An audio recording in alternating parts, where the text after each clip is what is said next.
remember, John Wick didn't kill all those people over a freaking Camaro. Ladies and gentlemen, this is before you buy an S197 Mustang GT.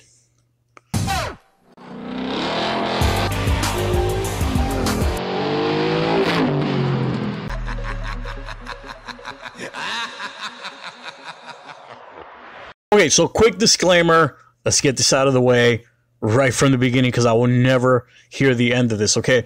In this video, we're only going to be talking about the Coyote powered 5.0s. Sorry, 3 valves. Your class graduated in 2009. The fact you're a foot taller than every other freshman while sporting a full-blown beard doesn't help either. You are looking at the modern day Fox body. I'm not kidding.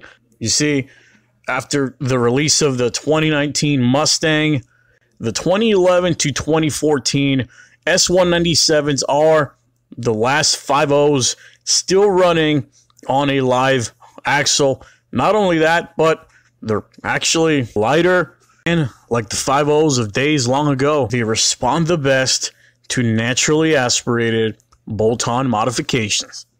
The bolt-on force is so strong with the S197 5.0s that I swear I'm not making this up. This dude, with only a cold air intake, exhaust, and a tune, these cars will keep up with a C5 Z06 Vet.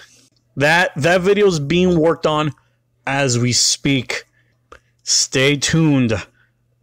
Pun intended. Powered by a modern 302 cubic inch 5-liter engine, codenamed Coyote by Ford, the 11 to 14 Stangs made roughly 412 horsepower, eventually receiving a bump in the later models to 420.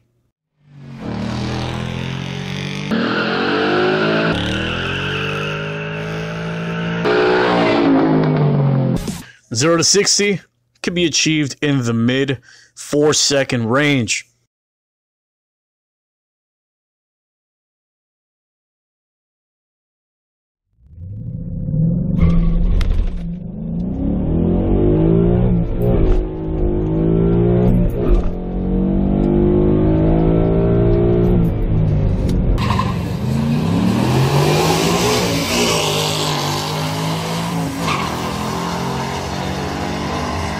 See, the best thing about these Mustangs is that there's a 5.0 S197 out there for everyone. You want a rare S197? Hell, get yourself the Shelby-themed California special like the one featured in this video. You want a higher performing pony? Well, then get yourself a GT Premium, which came with upgraded suspension and brakes and all that good stuff.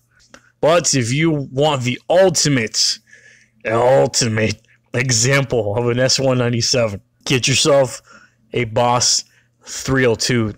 That bad boy gets its own video too, though. So just keep an eye out. Okay, Chevy boys, bring out your lube and tissues, and Chevy girls, bring out your Shane Diesels. It's time to talk about some of the problems you might encounter with an 11 to 14 5.0 Mustang. If you happen to have a cold air intake, it's mandatory that you get an oil catch can. I can't stress this enough, guys. That's because your PCV valve will dump an excessive amount of oil into your cold air intake. This causes you to lose roughly, about a quart of oil every week, give or take. If left unchecked, bye-bye engine. It's going to lead to engine detonation. Now, we've all seen the videos of Mustangs crashing into crowds while leaving car shows, right? Well, there's a little known malfunction with the traction control system. It actually causes the car to lose traction at any given time. I swear it sounds like I'm making this up. This actually happened to me on not one, on not two, but 3 different occasions. We all know there's also issues with the MT82 manual transmission shift forks that break under high stress. And last but not least, there's this weird issue with the ignition control system. It causes the car to just keep turning over continuously without actually starting. It's happened to me a couple times actually, but I haven't been able to capture it on camera. You see, these problems are far and few, and they generally happen with the early 2011 models. Hell, yeah, they're a lot cheaper, but if you want the better Stang, get a 2013 to 2014. But for the most part, the 5.0 Coyote engine is one of the few modern-day performance engines that will do 200,000+ miles without any major issues. In my opinion, the 11 to 14 S197 is a dinosaur. It has tons of wheel hop, has an outdated interior, it's missing all the fancy track apps and gadgets that came with the newer S550 models. It's easy to modify, and it makes a ton of power for cheap.